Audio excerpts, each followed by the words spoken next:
entière. Si est le mot qui définit désormais cette femme aux rondeurs affirmées, aux cheveux bouclés et au regard doux. Entière, d'abord car elle a su libérer sa plume pour écrire son livre et ainsi témoigner sans détour de ce que lui a apporté l'accompagnement sexuel, une pratique que l'APA, association qui en fait la promotion, définit comme une forme de prostitution à visée thérapeutique. Entière enfin, car, au travers de cette pratique illégale qui s'adresse habituellement aux personnes en situation de handicap, la quinquagénaire a retrouvé cette partie d'elle-même qui lui avait été arrachée par ses violeurs lorsqu'elle était jeune. Une part atrophiée de moi a pu se développer et reprendre toute sa place, explique-t-elle, apaisée. Forte du chemin parcouru, Pascale Cosier, qui ponctue volontiers ses phrases d'un sourire, en est convaincue, l'accompagnement sexuel devrait être un droit pour tous. Il y a plus de 2 ans que son chemin a croisé celui d'Alex, son futur accompagnant sexuel. À une conférence, se souvient-elle. À l'époque, cette mère de famille traverse une période difficile. Après 20 ans d'une union pauvre en sexualité, Pascale vient de mettre un point final à son mariage. Lorsque je me suis fait violer, je me suis débattue, j'ai mordu.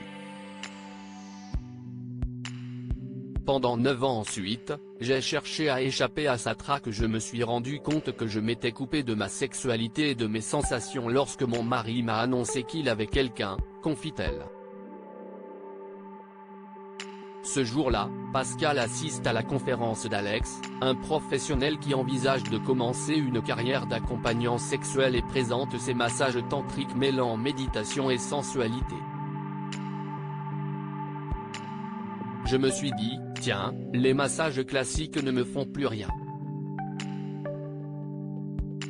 Et si j'essayais son approche? Au milieu du brouhaha de la foule, elle lui fait part de son intérêt et se confie sur les agressions dont elle a été victime et qui imprégnaient alors encore sa sexualité. Pour lui, elle se remémore cette terrible journée de ses 12 ans où, dans le garage familial de la maison d'une de ses camarades, le père de cette dernière la plaque contre le mur et la viole.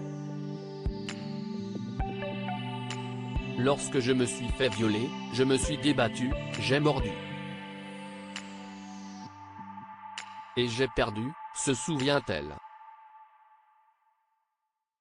Même s'il ne m'a plus jamais touché, pendant 9 ans ensuite, j'ai cherché à échapper à sa traque. L'accompagnement m'a permis de développer mes sensations et d'équilibrer mes émotions puis, 4 ans plus tard, à l'âge de 16 ans, un second agresseur entre dans sa vie. Une amie qui, pour la violer, la drogue en ne lui laissant que des bribes de souvenirs. Pascale accepte de devenir la première cliente expérimentale d'Alex, après 2 massages qui l'aideront à recouvrer ses sensations. Mois après mois, ils vont, ensemble, lui permettre de se réapproprier son corps. Un chemin de guérison qui passe par des rapports sexuels, mais aussi par une relation de confiance. La différence avec l'escorting se trouve dans ces moments d'écoute, dans la rythmicité des séances et dans leur progressivité. Elle ajoute, il me disait, je t'emmène vers la femme libre que tu devrais déjà être, mais qu'on ne t'a pas laissé être.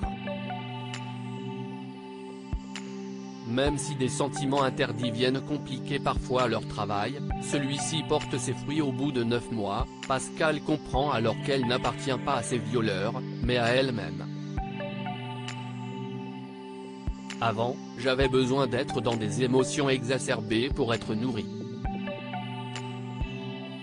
L'accompagnement m'a permis de développer mes sensations et d'équilibrer mes émotions, analyse-t-elle. Avant même sa dernière séance, elle met fin à la psychothérapie qu'elle suivait pourtant depuis des années. Ma psy m'a dit, bravo. Si est une transformation incroyable.